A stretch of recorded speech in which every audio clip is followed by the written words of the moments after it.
This is the end of the second part of episode 67, and this is the end of the first part of episode 79. See the similarities? Here and there, the Alliance falls under the influence of the red glow screen. And most importantly, as we remember, Skibidi the scientist fails to win this battle, because at the last moment, Gman and Titan intervenes, and since he is not affected by the effect of the screens, as he simply has no eyes or lenses, he easily intervenes and tries to free Cameraman Titan. I'm sure we'll see something similar in the second part of episode 79, and it's the Titan Speakerman who should help in this situation. Have you noticed that the moments from the first part of the 79th episode reminds us of the ones we have already seen in the 50th episode? Literally, every scene triggers flashbacks. And what if in the second part, Dafouk does something like an addition, with deja vu elements characteristic of his style? I didn't just say that, because recently, while browsing YouTube, I came across a fan-made movie that showed a different theory about the second part, but it's very realistic.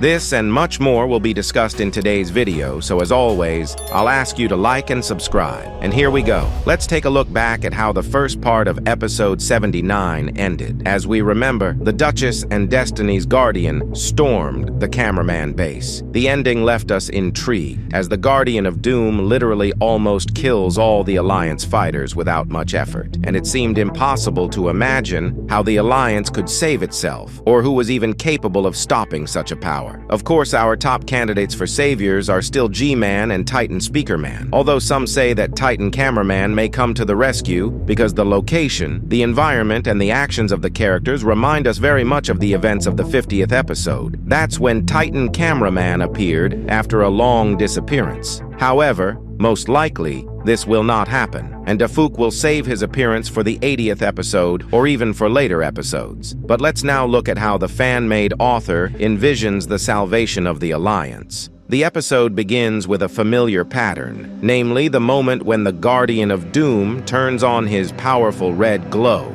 But then he abruptly hears some kind of explosion and decides to turn around in that direction. Already in the same second, we can see Gman, who, by the way, even here is still not in a full Titan suit. After a few seconds of battle of glances, Gman is immediately attacked by several Astro Toilets, which he destroys without much difficulty. And after that, the Guardian of Doom decides to go easy on him for a long time and immediately attack him first. However, Gman easily dodges his projectile because, as we know, Gman is very attentive and also has excellent reactions. From the look on his face, he was very angry and immediately threw a few hard punches at the Fate Guardian, causing him to fall down. From behind, one of the Astro Toilets attacked Gman again, firing several projectiles at him. However, Gman decided not to even approach it and not to waste too much time, so he destroyed it with his laser. The Guardian of Doom, meanwhile, manages to get up and attacks Gman from the back again, and this time successfully. All Gman can do is cover himself with his hands. But if you look closely at the projectile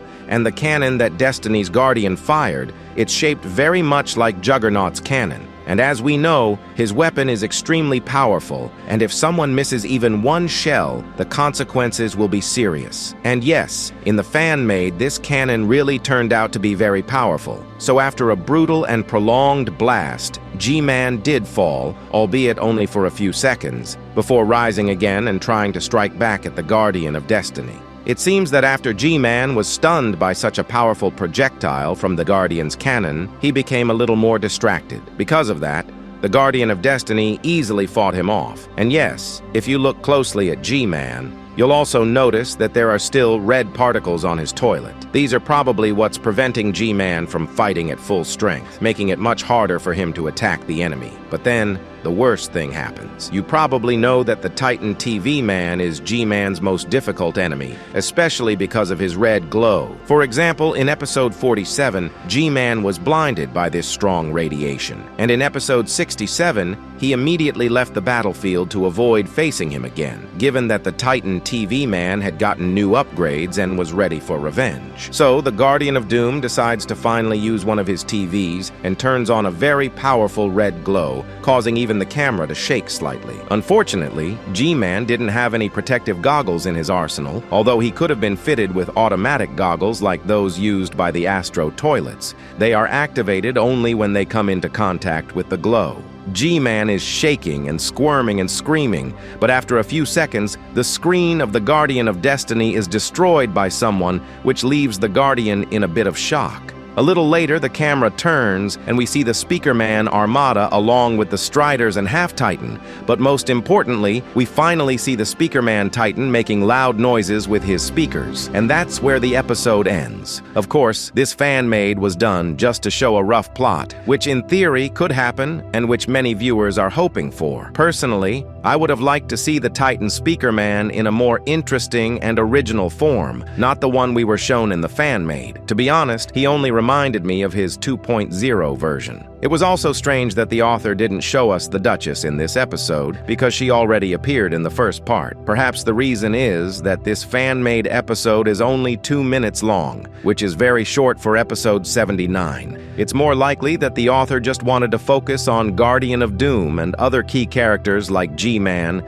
and the Titan Speakerman. Personally, I think that in part 2 we won't see G-Man and Titan Speakerman right away, because Dafouk is unlikely to add so much action, even considering that he told us that in 79 some important character will die. My guess is that someone we don't even think about will die. For example, while most people think the Duchess, the Guardian of Doom, or Camerawoman, who, by the way, is increasingly adopting Plunger Man's habits and constantly risking herself, might die in this episode, I have the opposite opinion. What no one will think of is someone from the G Squad. And after all, we've already seen Michael Jackson, the hybrid jock, the half-titan of the Toilet Mafia among them. But at the same time, we still haven't seen, for example, a hybrid Special Forces or Skibidi DJ. Perhaps one of them will appear in the second part and suddenly die, thus causing a shock to the audience. Or it will be Skibidi Michael, because for some reason in the first part he was given a strange attention and only thanked, although other members of the Alliance also fought here. Taking out someone really strong and key now, like one of the Titans, would be too drastic a turn. It would immediately make it feel like the Astro Toilets had already pretty much won the war, especially considering that the Alliance has already lost 2 Titans. So someone we know and love will likely die, but not significant enough to completely break the balance of power.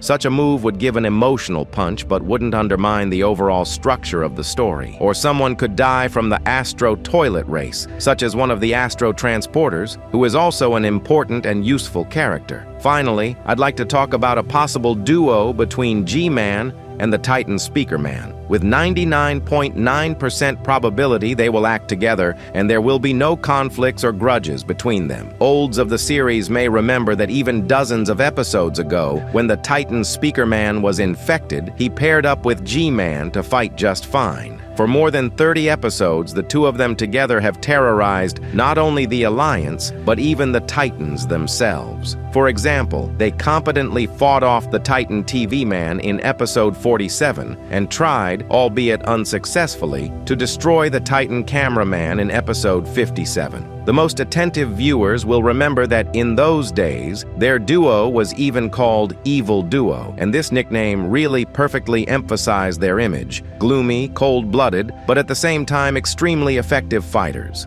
So we can hope that now they will act as coherently and confidently, and hopefully G-Man won't have to infect the Titan Speakerman again, and this time they'll bring real terror to the Astro Toilets. And as much as we'd like that, I personally don't really believe we'll see Titan Cameraman until episode 80. There just aren't any hints, hinted plot lines, or even visual references to it. I think it's in the hands of the secret agent and his assistants right now, perhaps in some secure location where recovery or preparations for its return are underway. For now, I think the main task is to free the Titan TV Man from the parasite core, for it is he who may soon play a key role in the battle. And mark my words, one day we will see 4 Titans who will inspire real terror in all their enemies, and that moment will be the turning point in the history of the war. Anyway, to summarize, we can now at least roughly imagine what the second part of the 79th episode will look like and what characters will appear in it.